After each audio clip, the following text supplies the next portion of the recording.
So today we're going to look at methodology, specifically the GHG protocol. We'll look at what the sector is currently reporting and the new SSN guidance. Then we'll look at data collection methodologies for the sources of emissions that are not being routinely reported, which are F-gases, business travel, and staff and student commuting. Then we'll look at monitoring and targets, performance metrics, peer review opportunities, and then Paolo will be sharing his data collection experiences from Glasgow Caledonian University. Finally, we'll have time for questions and discussion. So we're now in the 4th year of mandatory reporting for public bodies' climate change duties, and the Scottish Government's reporting platform, PROCXZ, is open for 2018-19 submissions. SSN has updated its guidance, and the key changes for this year are that they have set a minimum reporting boundary, which we'll discuss in a moment, and also that key data has been pre-populated, so it should hopefully be much quicker for you to complete your submission this year. SSN has also requested that emissions are allocated to the correct scope in your submission, as this helps them greatly with monitoring and analysis. And as I'm sure you are all aware, the deadline is again the 30th of November. Today we're going to look specifically at data collection for new sources of emissions in section 3, where you enter activity data and the tool calculates the GHG emissions associated with each activity. The SSN reporting guidance in section 3 is based on the GHG protocol, corporate reporting standard, which is widely considered to be international best practice. It's published by the World Business Council for Sustainable Development and the World Resources Institute, and it provides reporting requirements and guidance for companies and organisations such as universities and colleges. It covers the 7 main greenhouse gases in the Kyoto Protocol: carbon dioxide, methane, nitrous oxide, hydrofluorocarbons, perfluorocarbons, sulfur hexafluoride, and nitrogen trifluoride. As illustrated in the diagram, it breaks emissions down into 3 scopes. Scope 1 are direct GHG emissions, which the institution has control over, such as fuel combustion in owned boilers and vehicles. Scope 2 are indirect GHG emissions from the generation of purchased electricity, steam, heating and cooling consumed by the institution. And Scope 3 are indirect GHG emissions, which are a consequence of the activities of the institution, but which they do not directly control, such as sending waste to landfill, business travel and commuting. It's best practice to report all Scope 1 and 2 emissions and relevant Scope 3 emissions where possible. Previously, institutions have set their own operational reporting boundary, but the SSN guidance for 2019 states that all institutions should now report building energy consumption, fleet, waste, water and business travel as a minimum, and for the FHE sector to lead within PBCCD reporting, EAUC Scotland recommends that F-gases and commuting are also included. This graph shows a breakdown of reporting across the sector in 2017-18. As you can see, there's a significant variation in what institutions are currently reporting, and only 7% of institutions reported what I would consider to be a complete set of emissions. Every institution reported GHG emissions from energy, but 9% omitted waste and water, 23% omitted fleet, 37% omitted business travel, and 91% omitted commuting and F-gases. Finally, before we move on to data collection methodologies, I would like to show you a breakdown from an example institution. This is Glasgow Caledonian University's footprint from 2017-18. They do an excellent job with their reporting, and Paolo will be sharing his data collection experience with you shortly. I wanted to show you this graph first to highlight that commuting is a really significant source of emissions for our sector. As you can see from the pie chart, Scope 1 and 2 emissions account for roughly 1/4 of total emissions, with the rest coming from Scope 3. And within Scope 3, the most significant source is commuting, which accounts for 39% of total emissions. I know that some of you are concerned about the relative accuracy of commuting data. But the GHG protocol accepts that data accuracy may be lower and states that it is more important to understand the relative magnitude of and possible changes to Scope 3 emissions like commuting. So now we're going to look at the sources of emissions that are not commonly reported. Firstly, F-gases. Can we ask questions as you go, or do you want to? I thought it would work better if we saved the questions to the end after Paolo's presentation, if that's okay. Yeah. So firstly, F-gases. These are a Scope 1 emission and only reported by 9% of institutions at present. They are fugitive emissions from refrigeration, air conditioning, fire protection systems, heat pumps and labs. These gases have global warming potentials thousands of times higher than CO2, which means they're much more effective at trapping atmospheric heat, and therefore even a small leak is important to report. They typically account for only a very small portion of total emissions, but as they are a Scope 1 emission, it's still important to include them where possible. A full list of F-gases covered by the Kyoto Protocol is available from the UK government's GHG reporting conversion factors, which I will circulate with this presentation following the session. Some common ones are HFC 134A and R404A, which are used in refrigeration systems, and R410A, which is used in air conditioning and heat pump systems. Okay, you need to find out the type of gas used in your equipment and the amount topped up during the reporting period. This should be available from maintenance records, and as F-gases are regulated, and all equipment must have a label that states if it contains F-gas and the type of gas. And any equipment that's been installed since 2017 will also state the mass of F-gas, its global warming potential, and the equivalent mass of CO2. The operator of the equipment and the company that services the equipment are legally required to record the quantity and type of F-gas in the equipment when installed, and also the quantity and type of F-gas added during any maintenance, like leak repairs. Also, just as a side note, from next year, the EU is banning F-gases with global warming potential over 2,500 in refrigeration systems. So please be aware that some of the gases you're currently using may have to be replaced with an F-gas that has a lower global warming potential. There's further information available on this in the DEFRA guidance, which again is linked here. Okay, so moving on to business travel. This is a significant Scope 3 emission for our sector, and roughly 2/3 of institutions are reporting it at present. It should include all staff and student travel by air, rail, road and sea for things like field trips, conferences and meetings.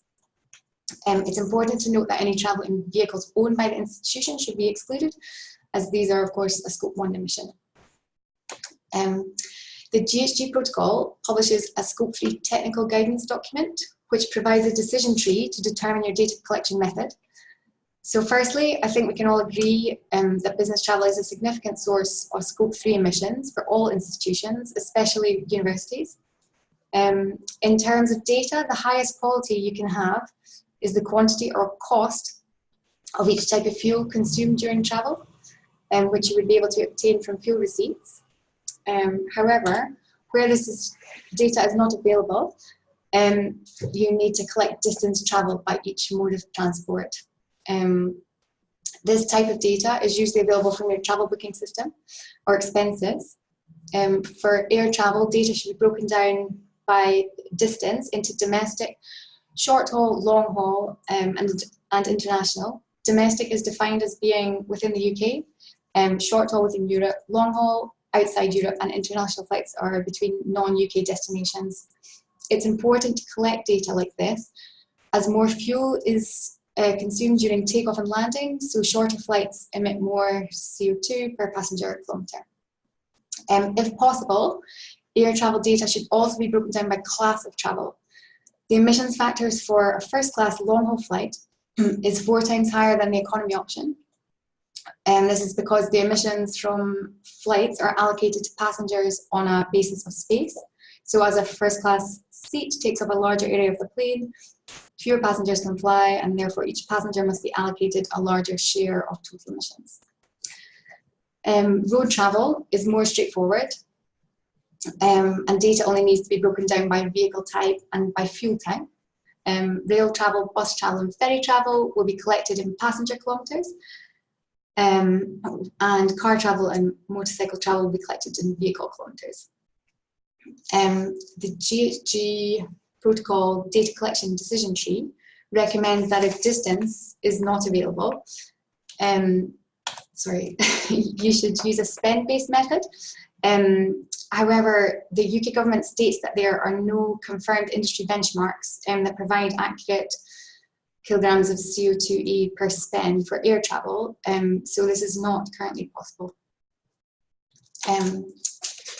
Finally, for business travel, the last source of emissions you could consider adding are hotel night stays.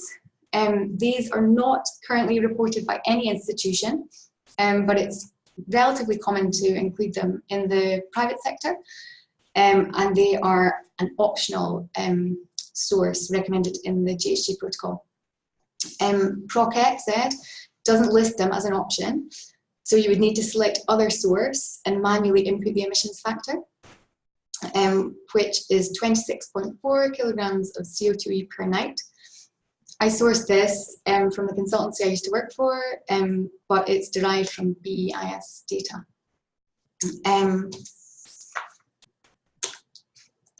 Lastly, we're going to look at commuting. Only 9% of institutions are currently reporting these emissions. And looking back at the Glasgow Caledonian University footprint, we can see that they accounted for 39% of total emissions. Commuting is a Scope 3 emission arising from staff and student travel between home and the institution. And again, the GHG protocol technical guidance provides a decision tree to determine your data collection method. Again, I think we can agree that commuting is a significant source for our sector. However, it's highly unlikely that the fuel-based data will be available, so I would suggest following the distance-based method. You'll need to know the total distance travelled by each mode of transport, and the best source of data for this is an annual travel survey. You'll need to ask for distance travelled by staff and students per day, or the location of residence and the location of the office. The number of days per week that staff or students use different vehicle types. The number of commuting days per week, and the number of weeks worked per year. If there is a car share scheme in operation, you would also need to find out the proportion of employees using the scheme and the average occupancy per vehicle. Survey data can be extrapolated from a representative sample, and if an annual survey is not possible, previous surveys can be used with 2018-19 staff and student numbers. You could think about incentivising response rates with prizes, or you could link the completion of the survey to permit applications, like they've done successfully at Forth Valley College. If it's not possible to undertake a survey, the GHG protocol suggests that you use an average data method. You would need to collect total number of staff and students, average distance travelled by an average employee and student per day, average breakdown of transport modes used by employees, average number of days worked per year. I believe the Office for National Statistics publishes data on average commuting distance, but this would be for staff and not students, so it's obviously not ideal for our sector. Lastly, within commuting, you could also report the emissions associated with home working. No institutions do this at present, but it is a recommended source of emissions in the GHG protocol, and it was mentioned at our conference, so I think some institutions are considering reporting it. Again, I have sourced an emissions factor from Ecometrica, 2.42 kilograms of CO2 per home worker day, which is derived from CBCCD, DEC and BEIS data. Once again, PROCEX doesn't include this as an option, so you would have to input the factor manually. Finally, you may have noticed on my previous slide that Glasgow Caledonian University also report international student flights to and from campus, and they account for 28% of total emissions. They're the only institution to currently report this source of emissions. And unfortunately, there's no guidance on whether or not these should be included. AUC Scotland hasn't recommended that institutions report these emissions at this stage, as we feel it needs further consideration and sector-wide discussion. Finally, I'd like to make a note on procurement emissions, in case anyone's wondering why they haven't been mentioned so far. SSN have not recommended including them this year, but I know some institutions do already report them using the HESSET data. Unfortunately, this data is not currently published in time for inclusion in the PBCCD because of the reporting deadlines.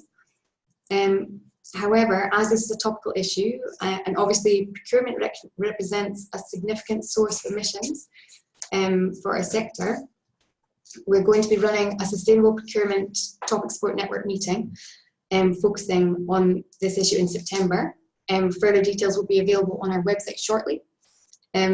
Dr. Elizabeth van der Meer from the University of Edinburgh and June Graham from SSN, who were supposed to be on this call, will both be presenting.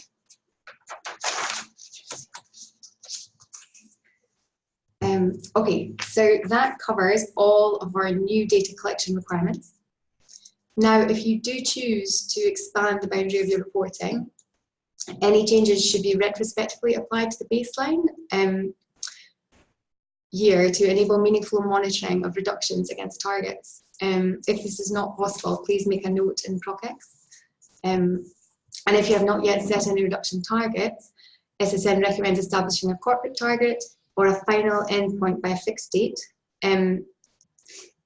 They also suggest that targets should align with national policy where possible. I would also like to encourage you to fill out the performance metrics in section 1 on number of full-time equivalent students and total floor area. These metrics will allow you to monitor relative progress over time and facilitate meaningful comparison between similar institutions, especially as the sector moves towards aligning sources of emissions that we are reporting. For further information on this, please see the AUC Scotland research report on aligning operational reporting boundaries.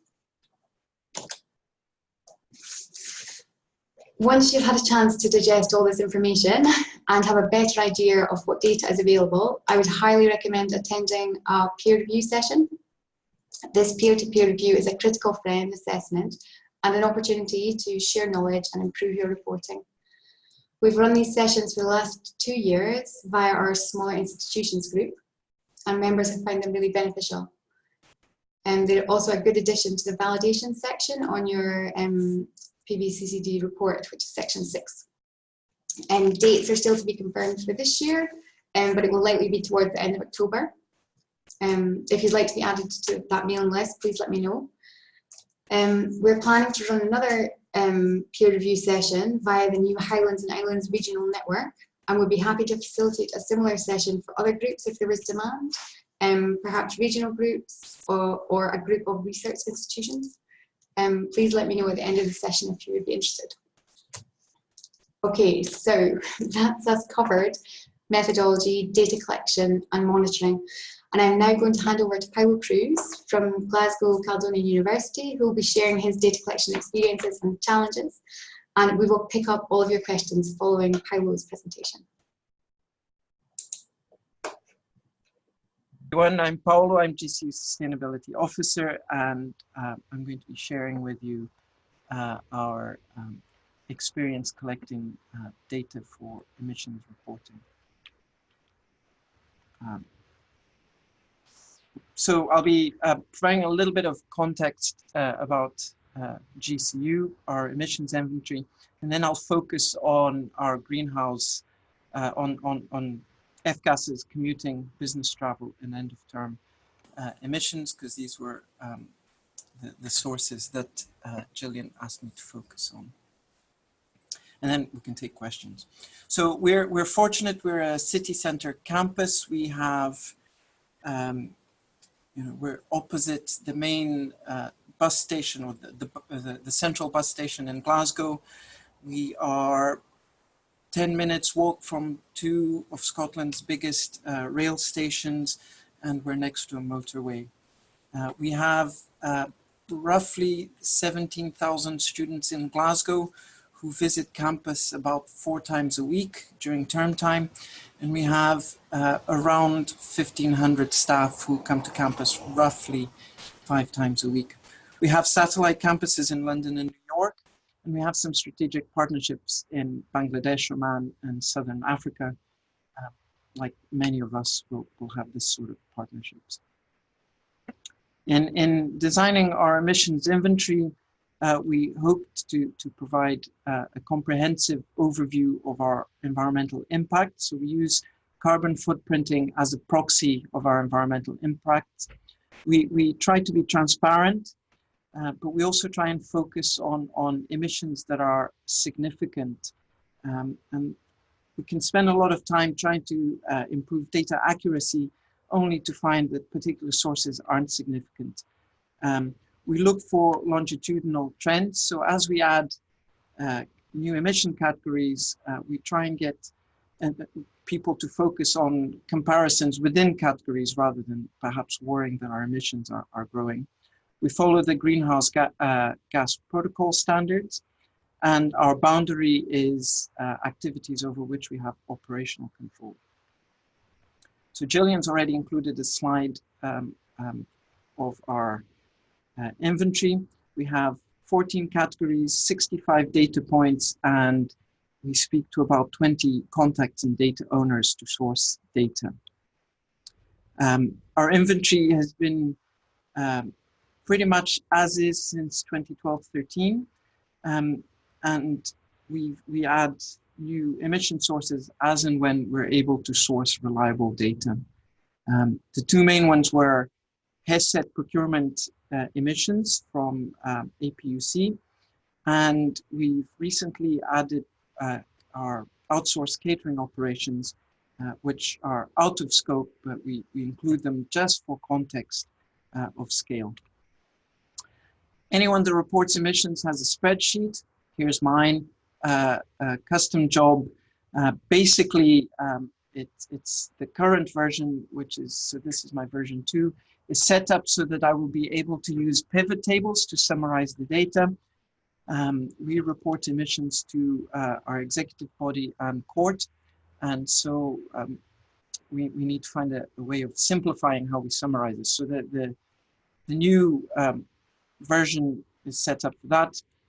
The green cells are when I have confirmed data. The orange cells is data that I perhaps have to update. And basically, and hopefully you can see my cursor, I have the emission quantity, unit, emission factor, and then there's a calculation with the tons equivalent.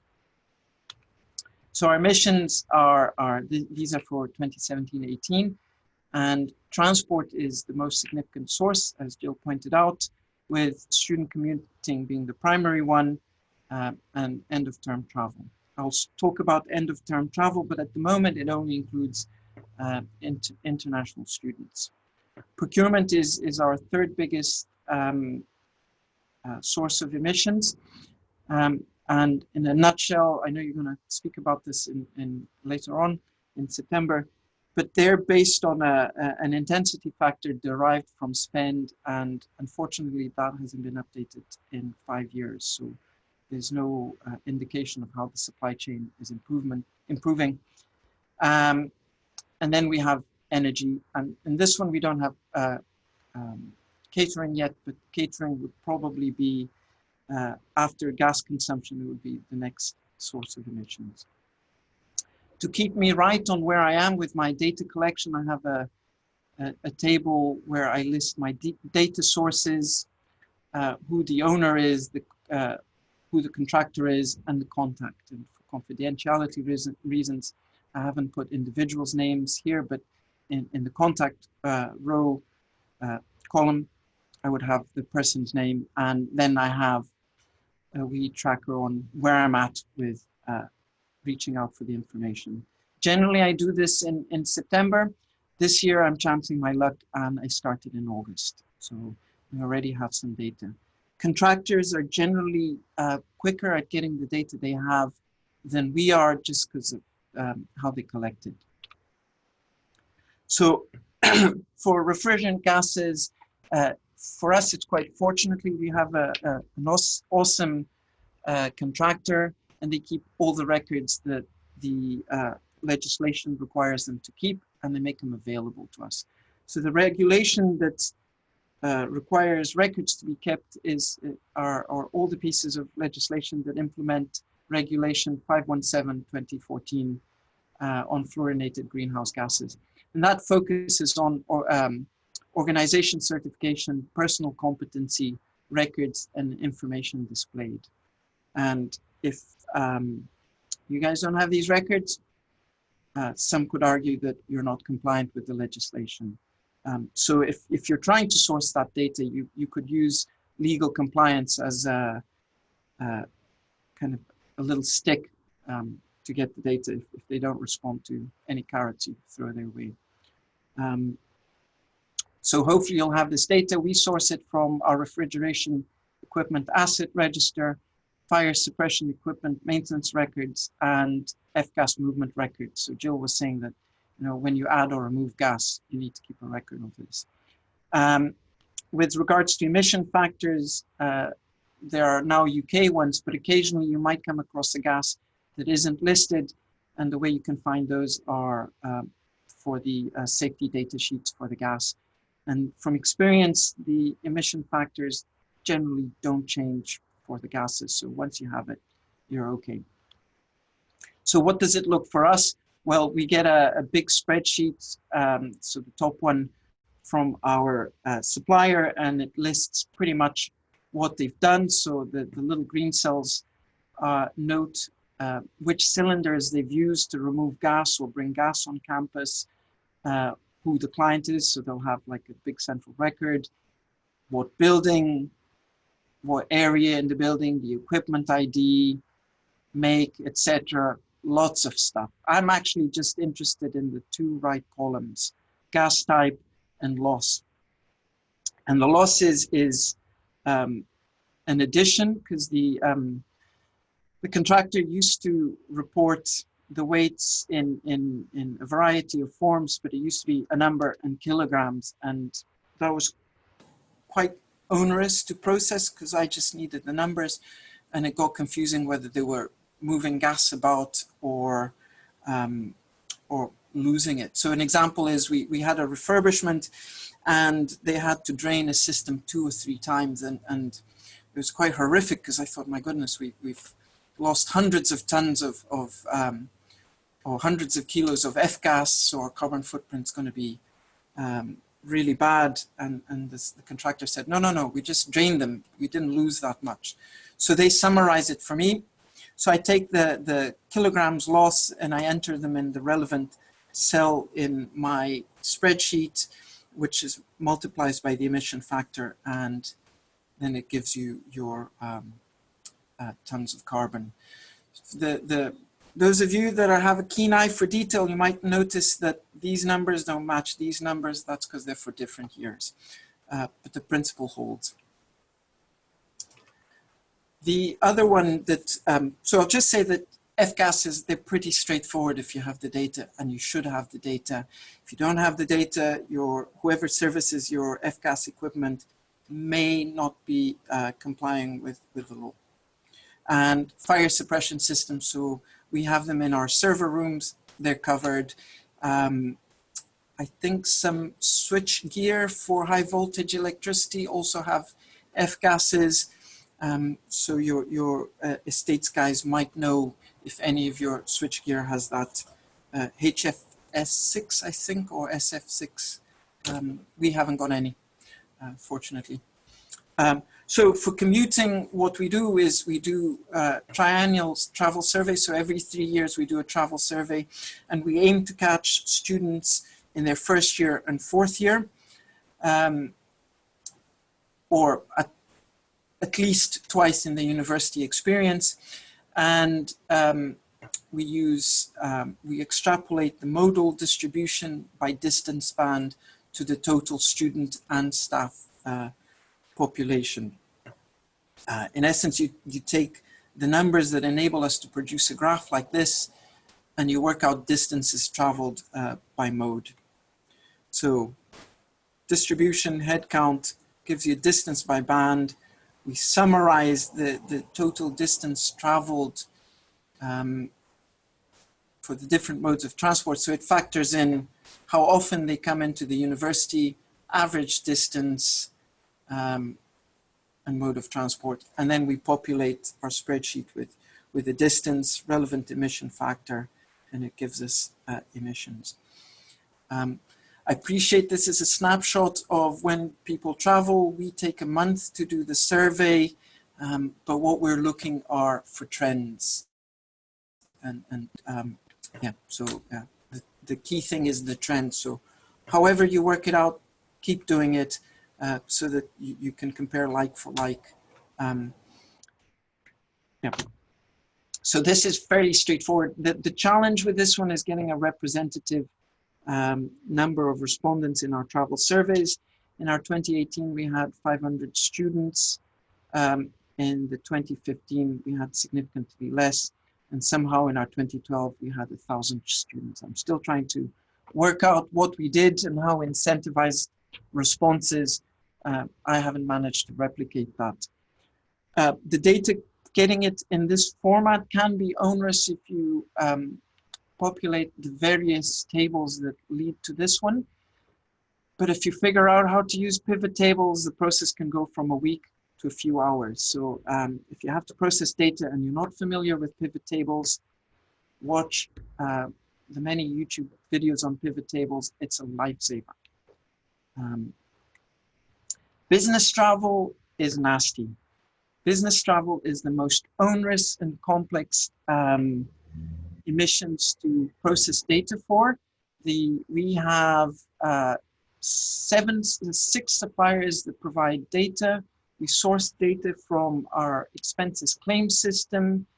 And it's really, really onerous because they don't all provide data in the same format.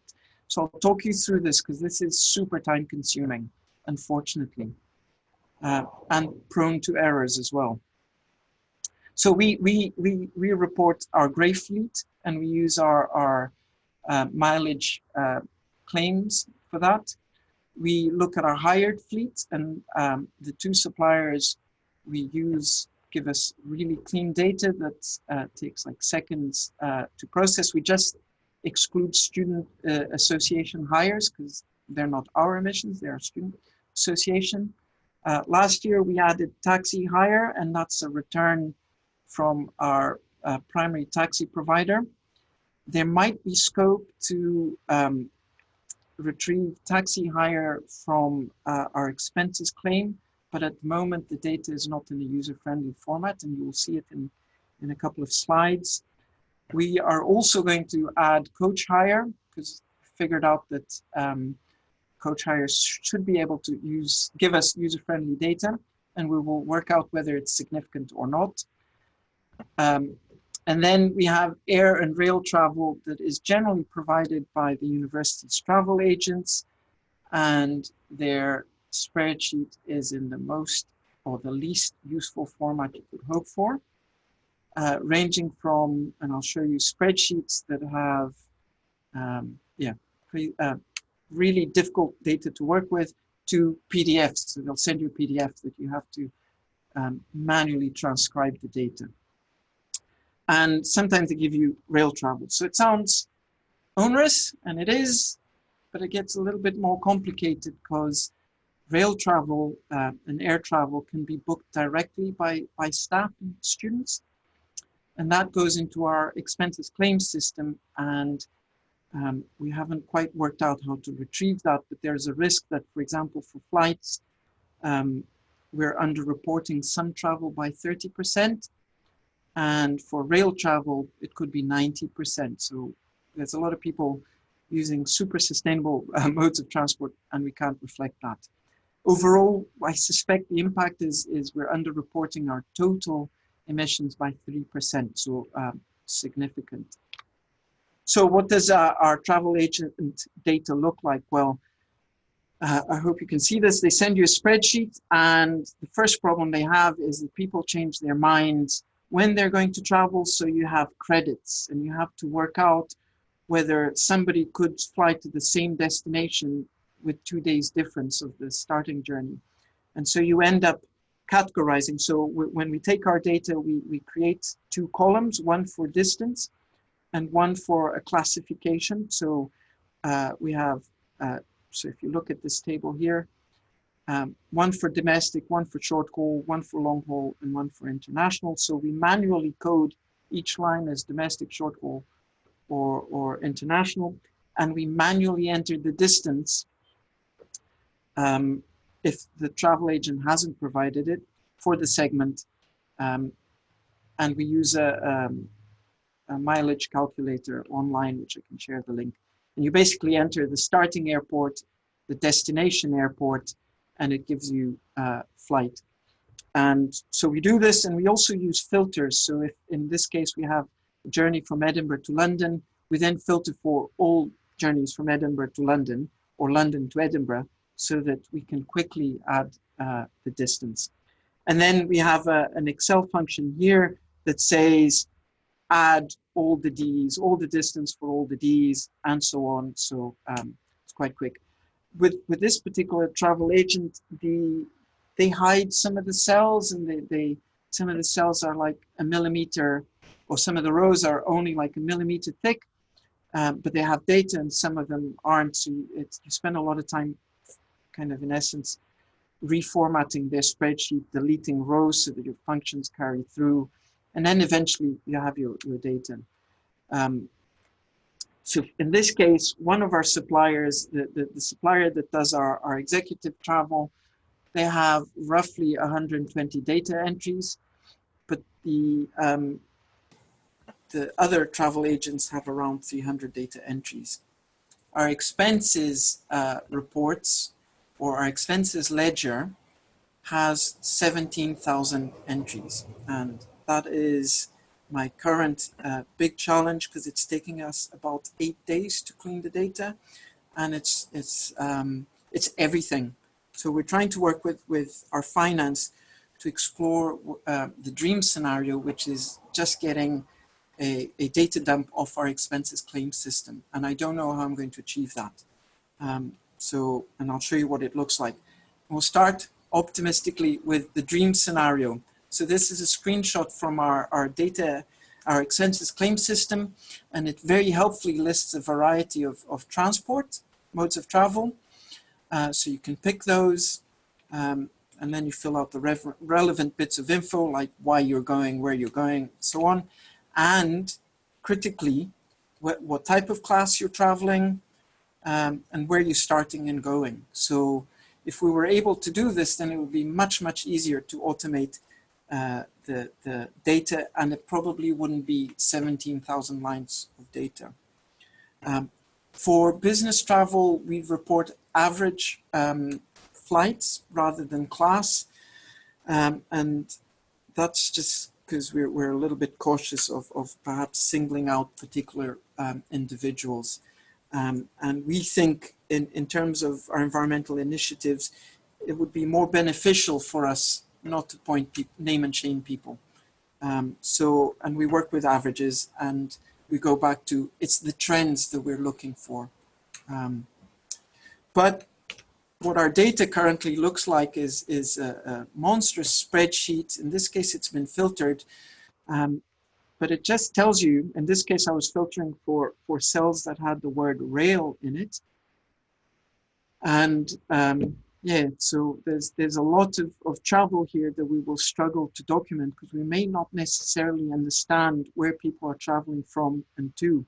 And we are missing out on the opportunity of showcasing how sustainably we travel for rail. And also, there's a lot of flights as well. So we've got 4 years we need to re-baseline, and we've done 2, and it's taken us, so as I pointed earlier, about 8 days per year. And we've only been able to capture data that says from A to B on a flight or on a train. And even with that, it's quite significant. So as I mentioned earlier, underreporting by 30% for some flights, and for rail travel in the region of 80 to 90%. So this is something we have to spend some time getting to grips with. And also understand, well, we suspect people book direct because it's cheaper. So when our travel agents book train journeys, they add a fee, and that fee in some cases could be 50% of the fare. So rightly so, people book direct. One we have to look at.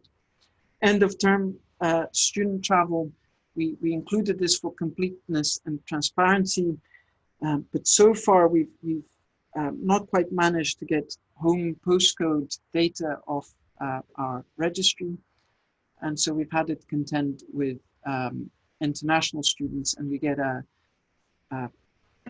list of how many students we have by country. And in 2014, I think we surveyed international students and asked them, how do you get to the UK? And that gave us an indication of number of segments and flights. And as we moved on, and each successive year, as we had new countries, we started comparing the survey data with travel websites like Expedia and the number of segments that they suggested. And now we just assume that they will book the cheapest flight in their segment. And what we found is that cost is the primary factor rather than number of flights. So you will have somebody coming in from South America, and they would end up in the Middle East, into London, and then into Glasgow. We're not too sure how we can influence those behaviors, but we now provide information about when terms starts, everybody knows, but when exams start to finish, so that people can travel around that and hopefully give them the opportunity to book cheaper flights. This year, we're going to look at how we can incorporate UK domiciled students. It's unlikely we'll have this in time for the mandatory reporting, but we're going to explore how we can do this. There are a number of things that are of interest. One is how they travel, and the other one is how we extrapolate that to the broader student population. In my dream world, that would be done by a GIS, but I haven't got the capacity to do that, and I don't know if there's that capacity within the institution, so we'll explore that. So my table is pretty simple. Country, we've got the number of students from that country per year. We will usually pick the main city, which is, again, we're looking for trends. So we'll pick the main city, the average distance based on whatever journey source we have, and how often they go back per year. So we have some broad assumptions, and I appreciate that there are potentially many flaws with this approach, but it's the best we have. And then it gives us total kilometers for those distances. We then categorize students or countries by region.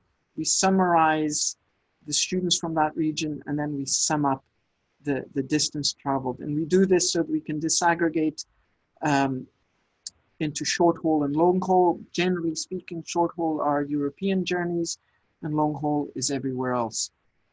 We haven't attempted to factor in international travel. I think it would be possible, but our understanding of how students travel is not sufficient robust for us to do that. So yeah, the key what we're finding here is that emissions from international students are primarily affected by EU students or European students. So if your EU students or European students go up, international emissions go down.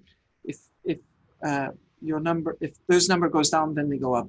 So, but there's not much we can do with this data, I think. So it's nice that we can report it, but you know, what can we do about it? And I don't think there's much.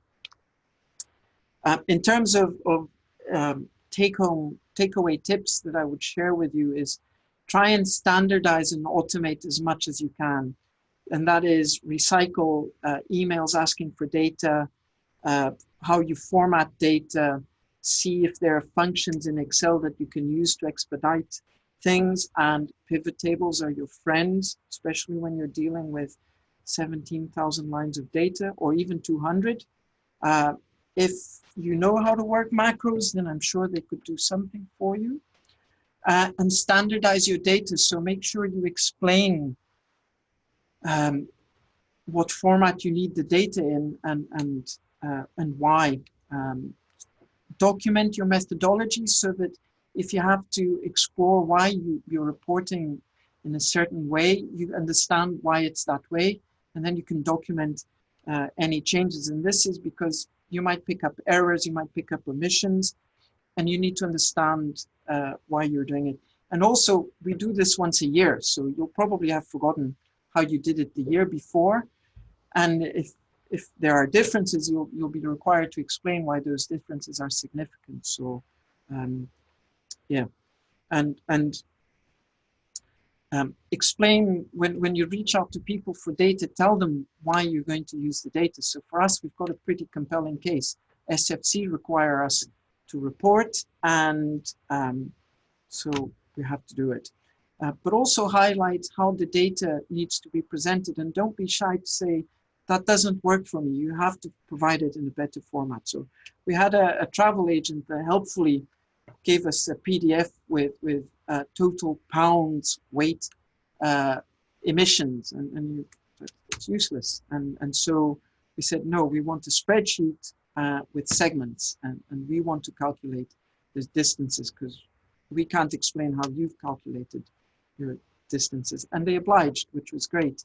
And another example is our refrigeration contractor. He added a column to highlight losses so that I didn't have to freak out when they were draining systems.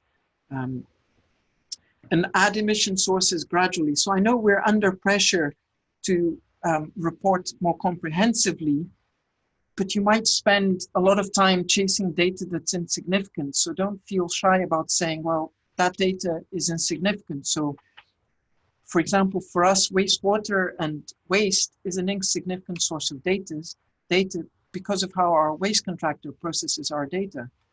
So it's if you recall my emissions graph, it's a blip. So, you know, why waste time in terms of data accuracy if it's not really going to show? So to begin with, focus on the big emission sources, which Jill's highlighted what they are. So travel, procurement, energy, possibly catering. And also when you're discussing emission sources with colleagues, be mindful of category versus global trends. So as you add data, somebody might say, oh, our emissions are going up. And you're saying, no, they're not going up. Our reporting envelope's increasing, but you have to look at the trends. And invariably, the trend is downwards. Might possibly and hopefully as a result of what you as institutions are doing, but also what the supply chain is doing. So if, for example, out with the scope of this presentation, but electricity from the grid in 2012-13, the emission factor was 0.5 something kilograms per kilowatt hour. It's down to 0.25 kilograms per kilowatt hour. So the emission intensity of carbon intensity of electricity from the grid has halved in about 7 years. And last but not least, it's not as complicated as it seems if you take it piecemeal. So don't go and replicate my emissions inventory by the 30th of October, you'll give yourselves a lot more anxiety than is healthy for you, but add incrementally and refine and don't feel there are issues with going back and say, hey, we got it wrong and we rebased. So that's us in terms of the emission categories that Jill asked me to look at. I'm happy to share our broader experience or go into detail with any particular points I've covered. Thanks very much, Paolo. That was excellent. I'm sure everyone found your knowledge really useful.